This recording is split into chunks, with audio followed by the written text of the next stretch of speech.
Bonjour, aujourd'hui on est de nouveau devant la sellerie Kineton. Alors en ce moment, on est en automne, on se demande tous s'il faut couvrir, pas couvrir son cheval, tondre, pas tondre. Alors j'ai plein de questions à poser, on y va.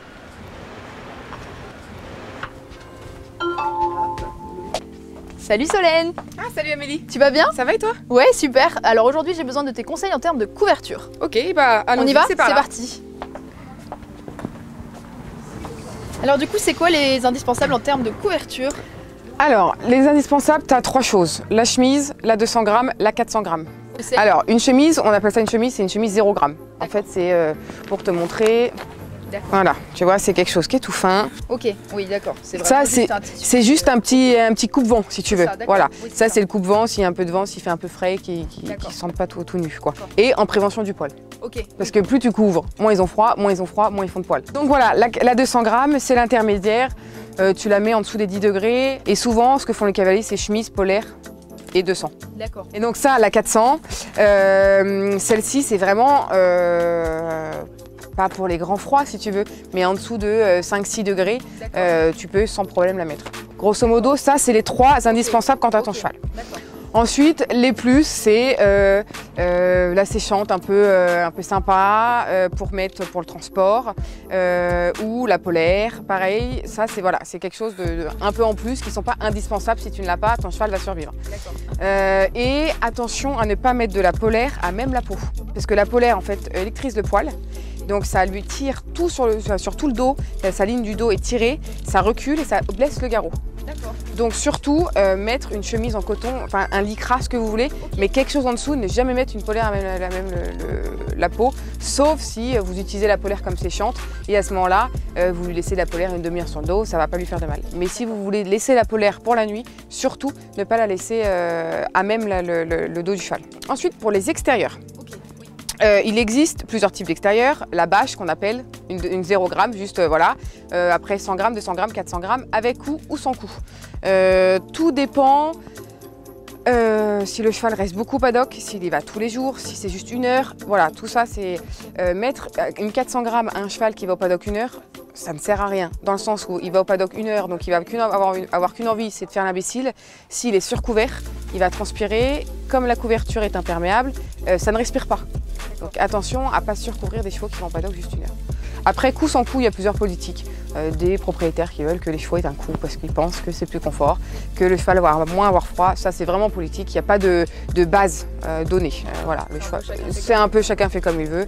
Le plus pratique, c'est d'acheter une couverture sans coup. On peut rajouter un coup et éventuellement, en fonction des températures, on met le coup, on met pas le coup. Voilà, ça, c'est vraiment politique. Et c'est quoi du coup la différence entre une couverture dite d'extérieur et une couverture d'écurie? Alors une couverture d'écurie, elle n'est pas imperméable. D'accord. Donc si tu la mets à l'extérieur, s'il pleut, le cheval va être trempé.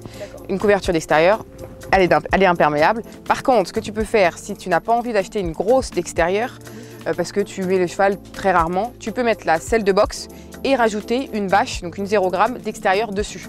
Comme ça, le cheval est protégé, mais il a quand même sa 400 ou sa 200 en dessous qui le tiennent un peu au chaud. Par exemple, comment ça se passe si on rentre de concours et que son cheval, il y a eu une grosse pluie pendant son tour, etc. Comment on fait pour le sécher le plus rapidement? Séchante. Ok. Mais alors, attention, la polaire, beaucoup disent qu'une polaire c'est une séchante.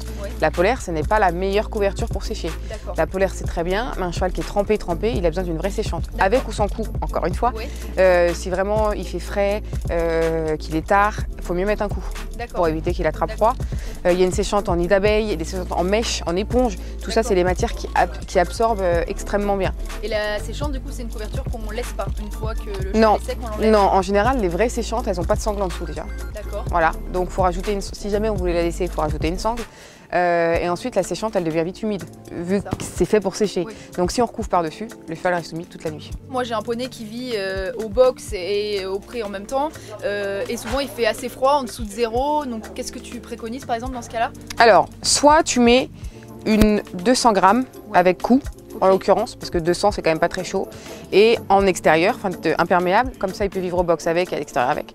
Si par contre tu me dis que ton poney est frileux, que tu sens qu'avec la 200 il est quand même toujours froid en dessous des couvertures, à ce moment-là tu peux basculer sur une 400 avec cou ou 400 sans cou, mais toujours imperméable, comme ça s'il est au box, il est au sec, et s'il est à l'extérieur et qu'il pleut, il est au sec. Même si en général, quand ils sont en pré-box, s'ils ont le choix de rentrer au box, s'il pleut, ils y rentrent. Mais voilà, dans le doute, un cheval qui est au pré-box, il faut lui mettre une couverture imperméable. Et est-ce que ça existe des couvertures un petit peu adaptables qui permettent de pouvoir utiliser plusieurs grammages? Oui, alors il y a des couvertures où par exemple tu achètes le dessus et ensuite tu rajoutes les liners. Donc tu as 0 g, la base c'est 0 g et après tu rajoutes 100 g, 200 g, 300 g, 400 g. Et en fait les liners sont très chauds mais ils sont relativement fins. Donc même si tu accumules, et c'est un peu l'inverse de ce que je disais tout à l'heure, même si tu accumules, comme il reste quand même très léger, et ça fait un peu comme de la plume si tu veux, donc ça reste très léger, très chaud mais très léger. Donc même là si tu accumules, ton cheval reste quand même, n'a pas trop de poids sur le dos. Donc ça c'est très bien. Et il y a aussi des couvertures qui existent où sur le dessus elles sont très chaudes et plus tu descends en fait, plus la couverture, ça s'appelle un vari layer, et du coup plus la couverture est légère. Moi comme mon poney, je te disais, il vient un petit peu dehors, un petit peu dedans, je pense que ce type de couverture c'est peut-être l'idéal, je pense. Oui c'est ça, tu prends un imperméable avec plus ou moins de grammage en fonction, tu vois, tu adaptes. Tu peux mettre au début pas trop chaud et puis tu vois comment il réagit. Super, très bien, je vais partir là-dessus alors. Et parfait, on y va. Super, merci Solène. Et à bientôt. Salut Amélie. Salut.